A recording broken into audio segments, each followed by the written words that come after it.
Hello, I hope you can hear me. And we're recording now. This is for June 7th, 2020. And I want to show you I have my dog mom cup because my dogs are in here right now. And if they bark, I just want you to know that they're here every week. They're some of my silent students, I guess you'd say, or listeners anyway. So they're over on the couch right now, and they're happy campers. They just ate, and I'm drinking one of my favorite teas. Did anybody make sun tea anymore, where you brew it in a milk jug or some kind of glass container outside, and then you bring it back in after the sun has warmed it for 8 to 10 hours, and it just seems to be such a special blend. Well, that's pretty much what I'm using tonight. Now, I promise I am not talking about the riots or the protests or anything else that has been heavily covered by the news. I'm going to talk about some of the other stories this past week, and if we were together, we would be discussing these things. And of course, everyone's going to have their own opinion. But the first piece of news, which really has gone by the wayside and not gotten the coverage that perhaps it would have otherwise, is about the NASA astronauts, the American astronauts who launched successfully with a partnership between the government and private enterprise. Elon Musk, his group, the man that developed the Tesla automobile. So they had blasted off from the Kennedy Space Center last Saturday afternoon, a week ago, this past Saturday. And they whizzed around the Earth at speeds of up to 17,500 miles per hour. And it was called the spacecraft, and they had 2 NASA astronauts, although they have seats in there for up to 7 passengers. Well, they were on a 17 to 18 hour trip, and their cycle was a little bit around the Earth, and then it got bigger and bigger, and they had to catch up with the orbit of the International Space Station, and they got up there, and they were able to dock in 2 minutes flat.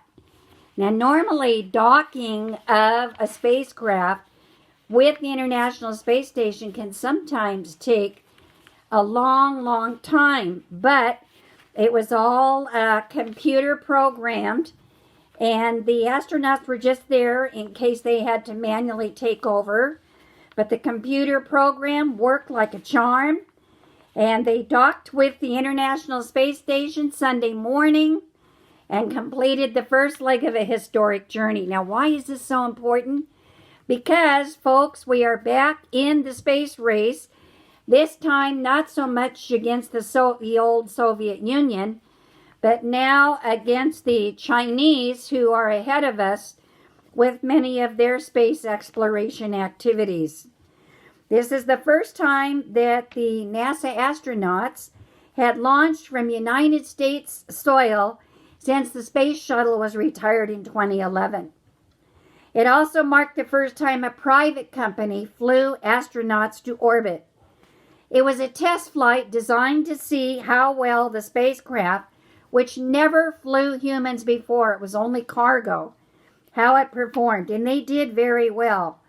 Now, we don't know at this time how long these 2 astronauts will be at the International Space Station, but they still do need to return home safely after their tour on the station ends, sometimes in the coming months. It was astronauts Bob Behnken and Doug Hurley, because they have a lot of flight hours between the 2 of them and experience and expertise in flying new vehicles. Dragon's a slick vehicle, was Behnken's comment. Hurley said, we couldn't be happier about the performance. And so they're very happy. The thing that was amazing to me is that You know how they have 3 stages. They have the first booster rocket, which is really tall. Then they have the second booster rocket, and then they have this little tiny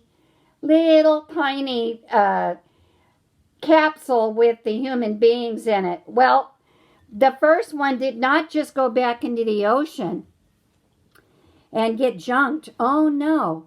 It actually went down and landed within a couple of yards on a target spot on a barge in the middle of the Atlantic Ocean. And that first stage of the booster rocket, I don't know about the middle stage, but the first one can be used again and has been used before. And to me, that's an amazing, amazing amount of money that they're able to save by reusing some of these parts. So I think it's a wonderful, wonderful event that they did, and that the Dragon spacecraft really performed on an A+ level. Okay, when they did get to the spacecraft, they were so emotional, and the astronauts went through a little, like a clamping dock tunnel, and then they went into the space station and were welcomed with hugs, which is a pre-COVID-19 way of saying, you did great, guys. So they had a lot going for them. All right, my next story is about baseball, and I don't have on my Dodgers shirt. I don't have my Dodgers cup yet, but as this baseball season is supposed to be opening late, the last I heard was the end of July, early August.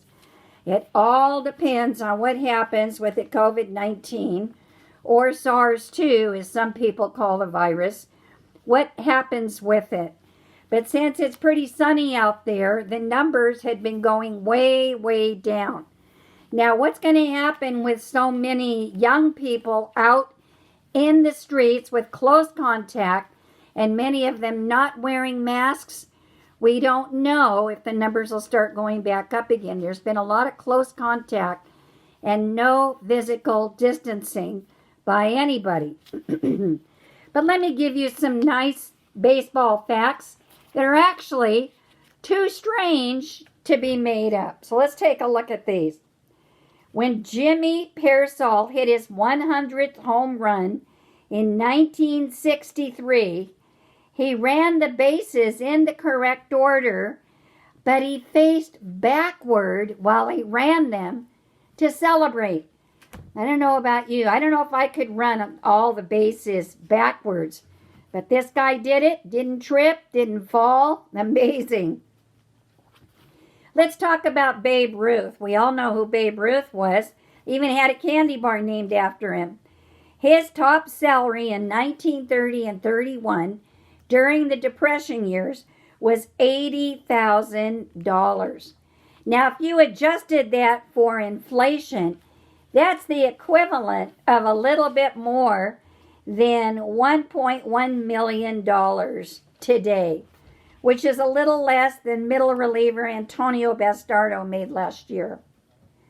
Number 3, during World War II, the U.S. military designed a grenade to be the size and weight of a baseball since, quote, any young American man should be able to properly throw it, unquote. Now, number 4, pitcher Jim Abbott was born without his right hand.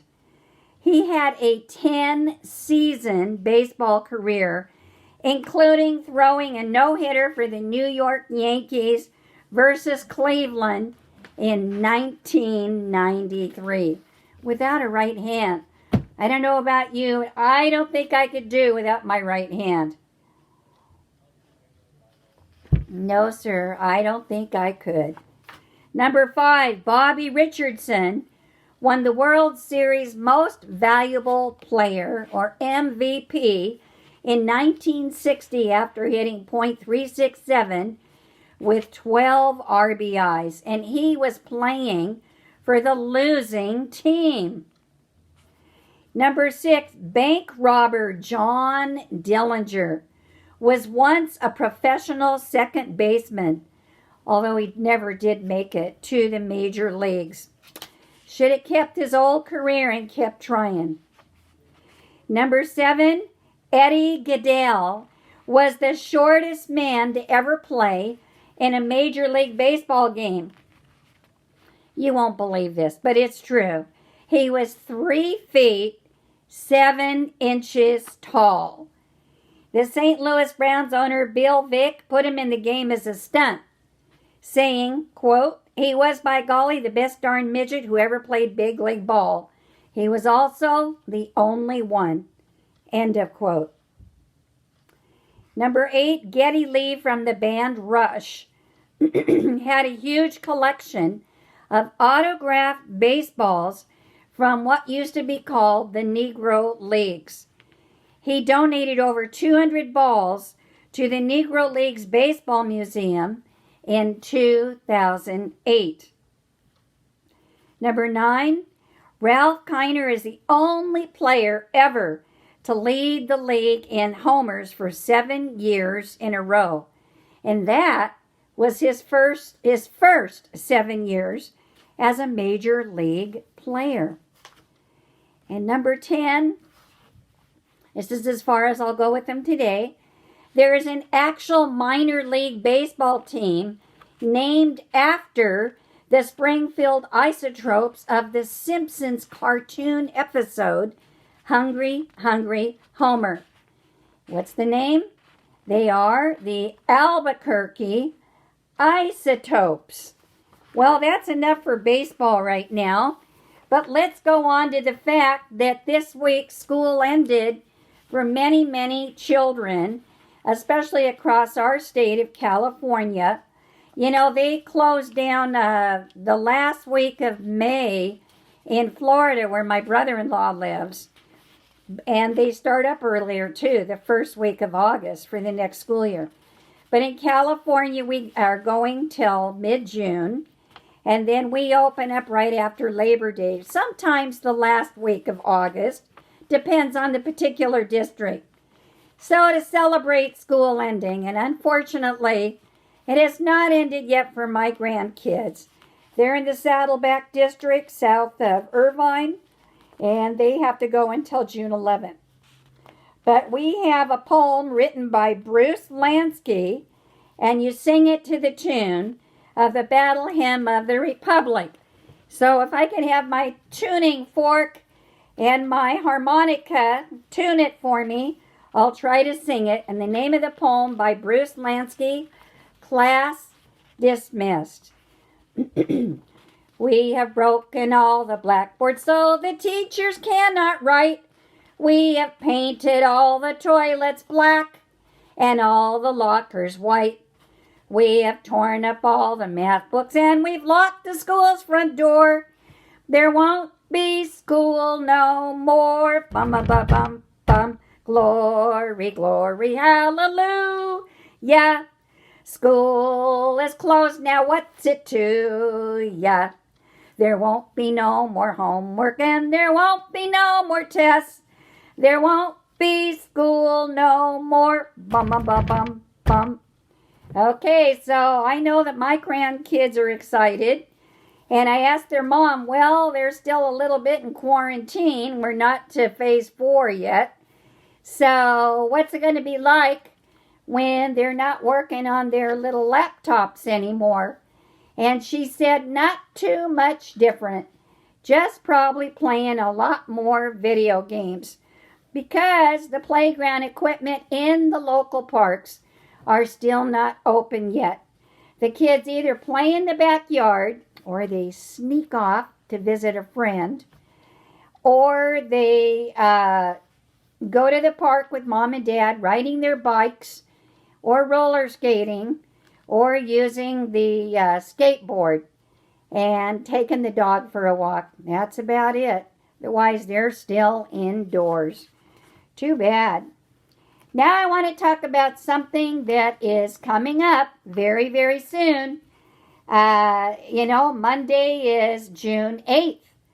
But In just a few days, we actually have another patriotic holiday, and that is Flag Day on June 14th. And from the American Legion, I want to show you this picture. It's supposed to be Betsy Ross. People used to think she was just a legend. No, her family members will tell you she really was a seamstress, and she is a real person, and they actually have different things from her life. And when you look at what it says about her, see if I can get to the right page. She was a seamstress during the beginning of the Civil War, and somebody recommended her good work to the commander, who happened to be George Washington. And he had designed a new flag, and he had stars on it with 6 points, kind of like the Jewish star. Well, Betsy did change it a little bit. She changed it. She said it's much easier if it could be sewed with 5 points.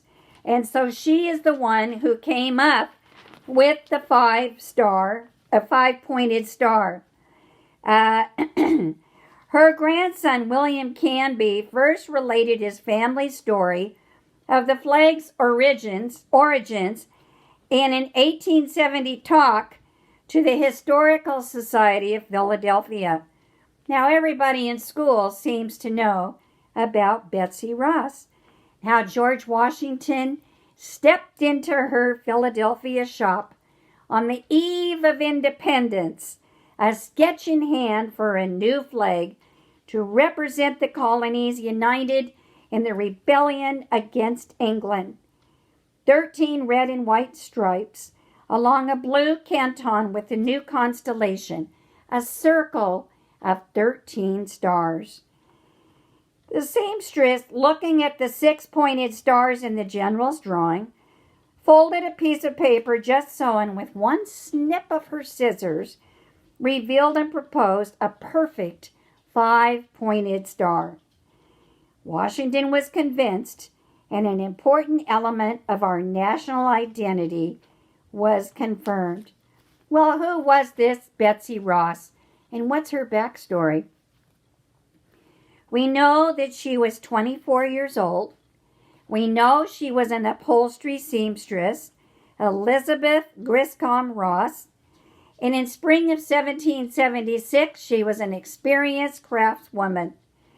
She was one of 17 children born to house carpenter Samuel Griscom and his wife, Rebecca James. She had worked since a young teenager in shops that fabricated the city's most stylish and comfortable domestic interiors. As an employee of the London-trained artisan John Webster, she worked along with an older sister and several other women to produce curtains, slip covers, bed hangings, and mattresses, as well as a range of decorative elements, including the fringes and tassels essential to the high-style design desired by the more affluent residents of Philadelphia. In her shop, she met the man who would become her husband, apprentice John Ross. The two were married in 1773 and quickly established their own business. They enjoyed just over 2 years together before John died and left her a widow in the same month that Thomas Paine's pamphlet, Common Sense, transformed the colonial protest movement into a full-on revolt. Now here is a picture of their home, which is still standing today.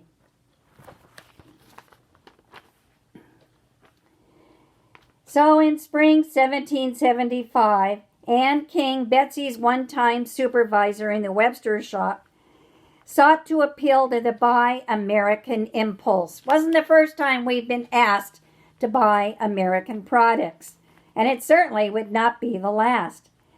They boasted in the columns of the Pennsylvania Gazette that Betsy was the first American tassel maker that ever brought that branch of business to any degree of perfection. And they invited their wonderful colonial customers to browse their stock of fringes, cords, and mattresses of every sort.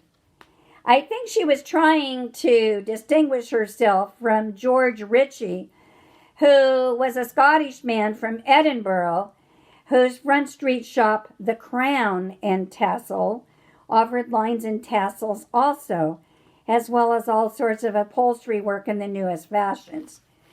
Well, craftswomen necessarily navigated the boycott movement because, the British ships were boycotting the Americans, and on one hand, the business people directed consumer spending towards American-made goods. It proved a boon for women like King and Ross. Well, on the other hand, consumers who were nervous about the implications of buying from an American-made shop, could put off any shopping until this latest crisis blew over. But where would that have left the city's craftspeople? Ross had been recently widowed. She did not have access to a husband's support. She may have especially been worried about her future when the prospect of orders from the new wartime governments of both Pennsylvania and the Continental Congress arose in the form of a request for a flag. Ross was already committed to the political cause. She was a Quaker, but she and her husband had embraced the rebellion. They knew that there needed to be some changes. How did the rebellion find Betsy Ross?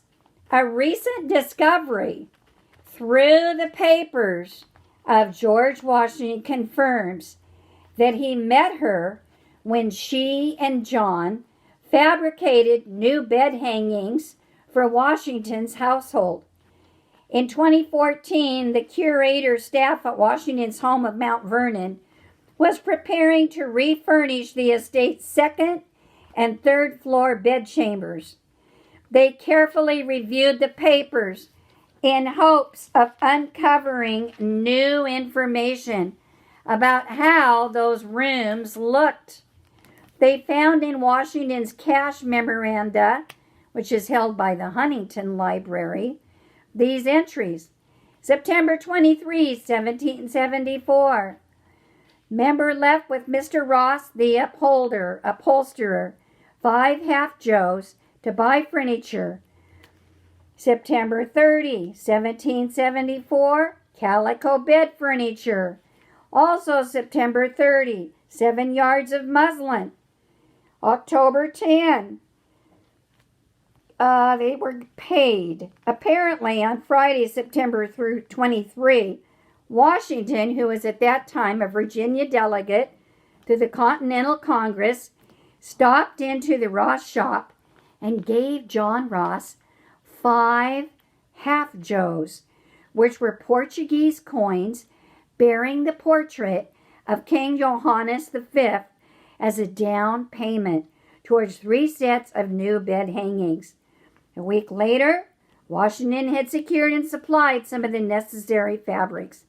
By October 10, John and Betsy's work was completed. Now, how did he come to choose this young couple, just starting out in their own shop, to make a bed for his home?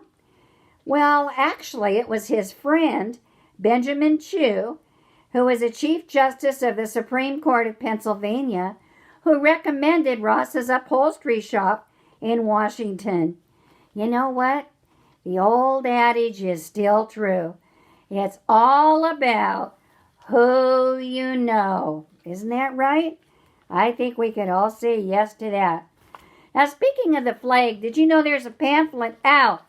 There is an actual flag code that you're supposed to follow. I'm not going to read all the rules and regs, but I know that during the playing of the national anthem, while the flag is displayed, all present, except those in uniform, should stand at attention facing the flag with your right hand over your heart. Now, I don't know if they teach this in the schools anymore, but I do see a lot of the seniors and other older people doing that. Men not in uniform should remove hats. People in uniform should render the military salute. Display and use of the flag. If you display it at nighttime, you're not allowed to do that unless you have a light shining on it, some kind of spotlight.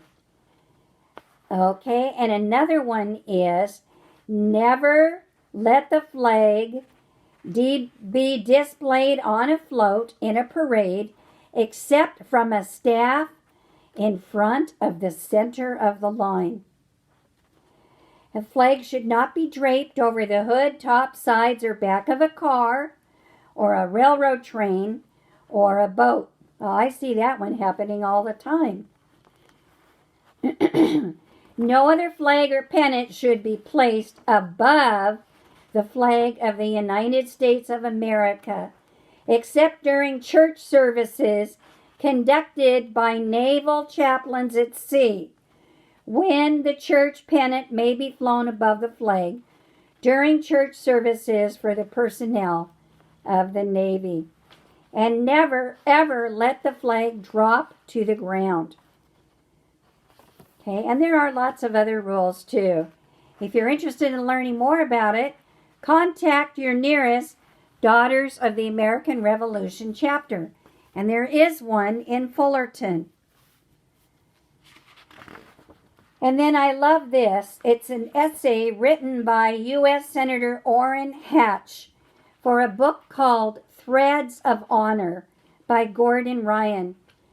Our nation's flag has always been a great deal to me.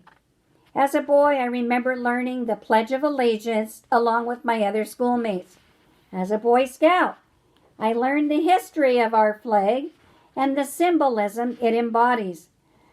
But on a more personal level, I remember my brother's casket being draped in the American flag, which was an affirmation he had died in the service of his country. To me, that flag provided some degree of comfort. It confirmed my brother had given his life for an essential purpose. Now, I have to add my own personal note here. When my father passed away, only officers received their own personal flag for the ceremony at the time of burial.